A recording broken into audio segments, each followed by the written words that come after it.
साथियों, कहते हैं ना, घर की असली खूबसूरती फर्नीचर या महंगे पर्दों से नहीं होती, बल्कि उसमें रहने वाले रिश्तों की गर्माहट से होती है। ये कहानी है उस जमाने की जब घरों की पहचान चमक दमक से नहीं बल्कि अपनेपन और सादगी से होती थी। आज हमारे घर में छोटा सा उत्सव था, भैया का जन्मदिन। माँ ने सोचा क्यों ना इस मौके पर बेटे का कमरा थोड़ा संवार लिया जाए। सुबह से ही माँ आंगन में बैठी कपड़े धो रही थी कि दीदी पास आई और बोली, माँ भैया का रूम थोड़ा सुंदर बना देते हैं, आखिर आज पार्टी में उनके दोस्त भी आएंगे। माँ मुस्कुराई और बोली, हाँ बेटी, पर सजावट उतनी ही करनी है जितनी हमारी जेब की इजाजत दे। सपने बड़े हैं पर जेब छोटी। माँ के यह कहते ही दीदी की आंखें थोड़ी नम हो गई, लेकिन उसने हार नहीं मानी। माँ और दीदी ने पुराने अखबारों से दीवारों पर डिजाइन बनाई, टूटे गमलों को रंगों से सजाया, पुराने पर्दों को धोकर नया जैसा चमका दिया। उन्होंने दीवार पर अखबारों से फूलों की बेल बनाई, लकड़ी की चौकी पर सफेद कपड़ा बिछाया और पुराने पीतल के बर्तन चमका कर रख दिए। मिट्टी के दियों से कमरे में हल्की प्यारी रोशनी फैली जो किसी सच्चे त्योहार जैसी लग रही थी। संदूक पर दरी डालकर उसे सोफे जैसा बना दिया गया। यकीन मानिए, जिन चीजों को लोग बेकार समझकर फेंक देते हैं, उन्हीं से माँ और दीदी ने ऐसा सुंदर कमरा बना दिया कि पड़ोसन देखते ही बोली, अरे वाह, तेरी माँ तो जादूगर निकली, इतने कम सामान में इतना प्यारा कमरा बना दिया। सजावट करते करते माँ हंसकर बोली, बिटिया, इतनी मेहनत तो मैंने अपनी शादी में भी नहीं की थी। साथियों, सच्चाई यही है, गरीब होना शर्म की बात नहीं है, लेकिन मेहनत छोड़ देना और अपनी इज्जत की परवाह न करना, ये हमारी गलती होती है। और आज का दिन तो हमारे लिए और भी खास था, क्योंकि बड़ी दीदी को शहर की एक बड़ी कंपनी में इंटरव्यू के लिए बुलावा आया था। एक तरफ घर में लड़की वाले आने वाले थे और दूसरी तरफ दीदी का बड़ा इंटरव्यू था। मतलब आज का दिन हमारे घर की किस्मत बदलने का दिन हो सकता था। सुबह से ही हम दोनों बहनों ने एक एक पल की कीमत जानी, पुराने टुकड़ों को जोड़कर, काटकर, चिपकाकर घर को नया रूप दिया, ताकि जब मेहमान आए तो घर सिर्फ रहने लायक नहीं बल्कि देखने लायक भी लगे। धीरे धीरे सब तैयार हो गया। हमने पुराने कपड़ों और गद्दों से बैठने की व्यवस्था की, किनारों को रंग बिरंगे कपड़ों से सजाया ताकि देखने में आकर्षक लगे। साथियों, ये कुर्सी,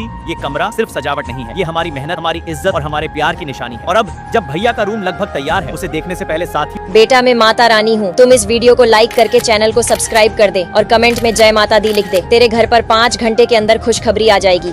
आखिर में जब दोनों बहनों ने मिलकर उस कमरे को सजाया तो लगा जैसे मेहनत ने सच में जादू कर दिया।